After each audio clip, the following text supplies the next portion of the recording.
브로드컴이 실적을 발표하고 주가가 11%나 급락을 했습니다. 구독과 좋아요 부탁해요. 안녕하세요. 미국 주식하는 임겐입니다. 이날 시장은 브로드컴이 급락을 하면서 전반적인 시장에 영향을 끼쳐 3대 지수는 이제 하락을 하는 모습을 나타냈고, 나스닥은 1.69%나 하락을 하면서 다시 한번 큰 충격을 받았다 할 수가 있죠.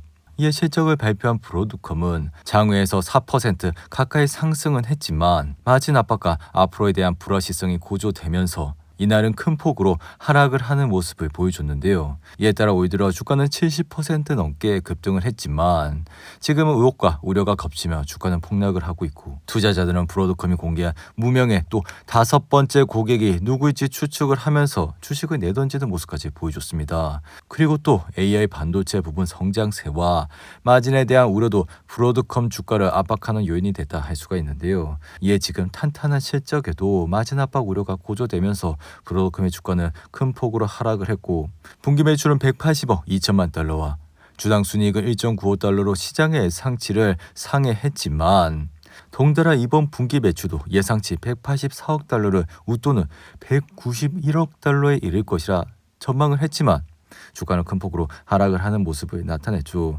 이에 투자자들은 이러한 것에 만족하는 대신 불안함을 표현했고, 가장 큰 불안함은 AI 칩 사업의 성장 속도와 마진 압박이었다 할 수 있습니다. 이에 혹탄 CEO도 AI 반도체 매출의 총 마진이 다른 사업 부분에 비해 상대적으로 낮다고 말해 주가가 큰 폭으로 하락을 했는데요. 그리고 또 트위스트 증권은 브로드컴의 총 이익률이 2025년 회계연도에는 78.6%를 기록하겠지만 내년도, 그러니까 AI 비중 확대 영향으로 74%로 내려갈 것이라 비관했고, 또 오픈 AI와 협력은 하고는 있지만 협력 사업이 2027년부터는 본격할 것이어서 결국 내년 사업 공백이 생긴다는 점도 부담으로 작용했다고 판단했는데요. 이에 브로드컴의 주가는 이날 큰 폭으로 하락을 하면서 단번에 359달러까지 내려왔고, 사실 그동안 브로드컴의 주가가 많이 올랐지만 이날 11%까지 하락을 한 것은 꽤나 충격적이었다 할 수 있습니다. 여기에 또 우리가 확인을 해야 됐던 사항은 결국 의문의 5번째 고객사라, 브로드컴은 이번 실적 발표에서 5번째 AI 칩 고객사가 내년 말까지 10억 달러 규모의 칩을 주문했다고 밝혔지만, 애널리스트를 거듭된 질문에도 불구하고 끝내 이 고객사가 어느 곳인지 항구했기 때문에 주가가 또 큰 폭으로 하락했다 할 수가 있는데요. 이에 브로드컴은 약 한 7개의 고객사가 지금 같이 개발을 하고 있다 밝혔기에, 최근에는 4번째 개발사가 엔트로픽이라고 밝혀 다시 주가는 상승세를 타는 모습까지 보여줬죠.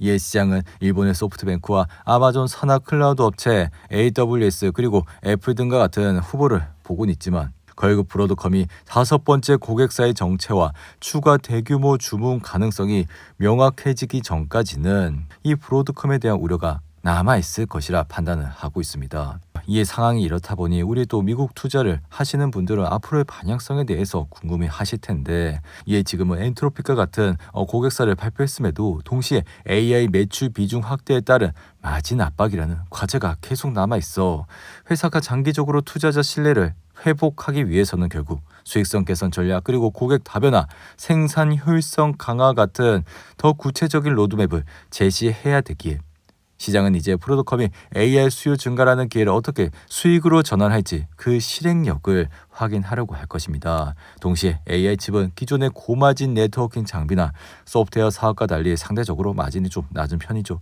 그렇기 때문에 엔트로픽처럼 계산량이 많은 기업을 고객으로 확보한다는 것은 매출 총량 확대에는 큰 도움이 되겠지만 총마진율 하락 압력은 계속적으로 만들어질 수도 있기에, 결국 이렇게 분위기가 흘러간다면 매출 증가, 수익성 감소라는 두 가지 힘이 동시에 작용하기에 시장의 평가도 계속 엇갈릴 수 있다 할 수 있죠. 그럼에도 불구하고 저희 생각은 엔트로픽이 고객으로 확정됐다는 사실은 결국 브로드컴의 AI 비즈니스 신뢰도를 크게 높여주는 요소라, 이미 마이크로소프트와 구글, 메타와 같은 초대형 기업이 주요 고객인 상황에서 또 하나의 유니콘급 AI 스타트업이 합류한다는 것은 브로드컴의 맞춤형 AI 칩 전략이 시장에서는 확실히 통하고 있다는 것이라 할 수가 있습니다. 이에 따라 앞으로 브로드컴은 엔트로픽을 포함한 여러 AI 고객에게 더 깊게 맞춘 고효율, 고성능 커스텀 에이지 개발로 경쟁력을 강화할 것이라 생각이 드는데요. 그리고 또 오라클과 브로드컴의 실적 발표 이후 지금 시장이 큰 폭으로 흔들리는 것은 단순히 두 기업의 실적 때문만은 아니라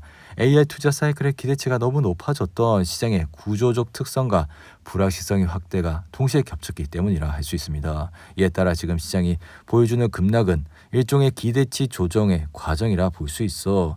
특히 브로드컴은 매출은 사상 최대였지만 AI 비즈니스의 마진 압박 그리고 엔트로피 고객 이슈 확인으로 비용 구조와 성장 속도에 대한 의문이 다시 커졌기에 거기다가 오라클도 크게 급락을 하면서 실망 매물이 크게 나왔다고 할 수가 있죠. 이에 따라 이 두 기업은 최근 AI 시장에서 랠리의 중심축으로 간주되었기에 기대에 못 미치는 어떠한 지점이 나오면 시장 전체의 리스크로 확대되는 쉬운 구조가 만들어졌다 할 수 있습니다. 그럼에도 불구하고 이 같은 조정은 AI 사이클의 끝을 의미한다는 것은 아니고 오히려 단기 과열을 시키는 건 건강한 조정이라 하이퍼스케일러들의 AI 인프라 투자 규모가 지금 줄어든 것이 아니기에 일시적으로 속도 조절에 들어간 것이라 엔비디아 그리고 브로드컴, AMD, 오라클과 같은 인프라 기반 기업들은 여전히 중장기적인 구조에서 수요가 있다 말씀해 드립니다.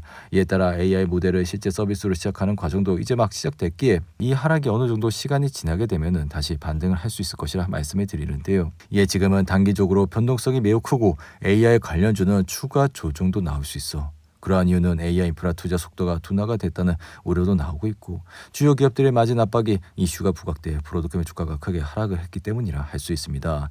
게다가 높은 밸류에이션의 조정 그러니까 브로드컴의 포워드 밸류에이션의 50배 정도 됐으니까 그만큼 주가가 많이 올라왔다고 할 수가 있죠. 여기에 연준의 통화 정책과 유동성 변화에 따른 외부 변수도 주가를 좀 흔들릴 수 있다 생각이 드는데 최근에 오스탄 굴스비가 또다시 지금 금리가 더 이상 내려가기는 좀 힘들다고 말을 했고 그렇게 또 시장은 또 금리에 예민하기 때문에 언제 또 내년에 내릴지 거기에 대한 또 우려가 시장에 반영이 될 수가 있다고 생각이 드는데요.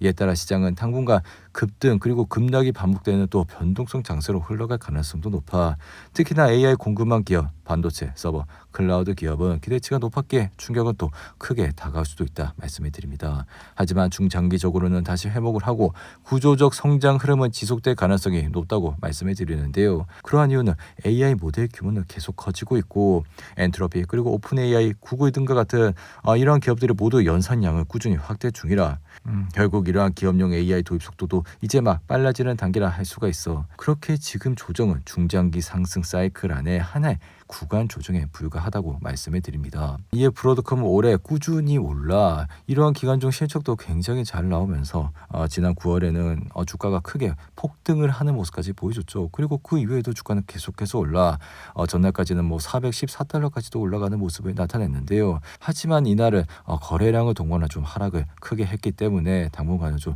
주춤한 모습을 보일 가능성도 있다고 할 수가 있죠. 이에 이날 대부분의 기술주들은 하락을 하는 모습을 보였지만 애플과 테슬라는 또 상승을 하는 모습을 보였기에 지금 시장이 막 그렇게 모든 주식들이 떨어지는 시장은 아니라 단지 그동안 AI로 주가가 좀 많이 올랐던 기업들이 크게 하락을 하는 모습을 나타냈다 할 수 있습니다. 이에 인해 은행주들은 또 상승을 하는 모습을 보였고 헬스케어 관련주들도 올라가는 모습을 보여 대부분은 이렇게 또 기술주들이 좀 하락을 하는 모습을 보여줬는데요. 예, 특히나 엔비디아는 이날 3% 이상 내려 다시 한번 또 주춤한 모습을 나타냈고 그런 이유는 또 브로드컴과 오라클이 또 하락을 하는 모습을 보였기에 또 AI 대장인 엔비디아가 좀 하락을 하는 모습을 보여줬죠. 이 엔비디아의 차트를 보시면 엔비디아도 이렇게 최근 212달러까지 올랐지만 175달러까지 내려왔고 사실 엔비디아의 실적은 그 누구도 지금 뭐라고 할 수 없어 계속해서 매출과 성장성이 이어지고 있다 할 수 있습니다. 하지만 지금 구조상 엔비디아가 뭐 앞으로 얼만큼 올라가겠냐 뭐 지금 시총 1위인데 지금 시총 1위에서 얼만큼 더 올라갈지에 대한 그런 의구심이 나타나고 있고 그런 거를 또 실적 발표 그리고 다양한 성장 매출로 인해서 또 돌파를 해야 된다 생각이 드는데요. 그리고 또 엔비디아는 최근 중국에 블랙에를 수출할 수 있는 기회도 만들어졌기에 중국은 그동안 블랙에를 수입할 수 없어 밀반입을 계속적으로 단행했고 이로 인해 딥시크는 블랙의 아키텍처 기반 GPU 수천 개를 밀반입해 새 AI 모델을 개발 중이라 그동안 중국 내 여러 AI 기업은 결국 엔비디아 칩을 사용해 이러한 칩을 사용할 수 있는 해외 지역에서 차세대 모델 실험을 이어왔고 딥시크 역시 동남아 지역에서 위치한 중국의 자본의 데이터 센터 기본으로 테스트 환경을 구축해왔다 할 수 있죠. 이에 엔비디아 역시 지금 상황에서 AI 칩의 위치 추적을 심어 중국에 밀 수출되는 것을 원천 차단하는 정책을 내놓고 있고 이 기술은 엔비디아의 반도체 칩이 어느 국가에서 가동되고 있는지 파악할 수 있는 위치 확인 기술에 대한 정책이라 GPU가 서버와 통신할 때 발생하는 시간 지연을 분석해 칩의 물리적 위치 정보를 역추적하는 방식이라 할 수 있습니다. 이로 인해 지금 중국이 블랙엘을 수입을 하지 않는 주된 배경은 자꾸 이렇게 엔비디아가 자체 그런 보안 솔루션을 개발을 하고 있으니 결국 딥시크가 엔비디아 블랙의 칩을 쓰고 이러한 데이터 센터가 계속해서 성장을 하면 결국 엔비디아는 또 칩 보안 문제로 이슈를 터뜨릴 가능성이 높기에, 왜냐하면 외부에서 원격으로 접근하거나 제어할 수 있는 백도어 기능을 만들 수도 있어 결국 중국이 이러한 기술이 좀 우려가 되면서 수입을 좀 하지 않는 모습을 나타내고 있죠. 그리고 또 지금 피어인 그리드 지수를 보시면 이날은 42까지 내려와 전날 45에서 3포인트 내려왔다 할 수 있는데, 지금 브로드컴과 AI 기술주들이 크게 흔들렸지만 피어앤그리드 지수가 42로 비교적 안정된 수준을 유지하는 이유는 이번 조정이 시장에 전반적으로 공포가 확산될 때 패닉성 매도라기보다 특정 섹터 중심의 기술적 조정으로 시장이 인식을 하고 있기 때문이라 할 수 있습니다. 즉 지금 AI 반도체 분야에서 단기적인 밸류에이션 부담과 실적 전망이 나오며 개별 종목 변동성은 커지고 있는데, 유동성, 소비 심리, 경기 지표와 같은 시장 전체를 좌우하는 핵심 요인들이 크게 악화된 상황은 아니기에 이게 또 지수에 반영됐다 할 수가 있는데요. 또한 지금 최근 연준의 완화적 기조와 풍부한 현금 대기 자금이 시장의 급격한 공포 확산을 막는 역할을 하고 있어 일부 대형 기술주의 하락에도 불구하고 투자 심리가 전체적으로 극단적 공포 단계로 떨어지지 않는 상태가 유지되고 있다 말씀해 드립니다. 자, 또 이번 주 투자가 이렇게 마무리가 됐고 오늘은 또 눈도 많이 내린다고 하니 혹시나 밖에 나가서 또 다치지 마시고 주말은 또 주식 공부를 하시면서 다음 주를 또 대비하시기 바라며 오늘도 즐겁고 행복한 하루 보내시기 바랍니다. 감사합니다.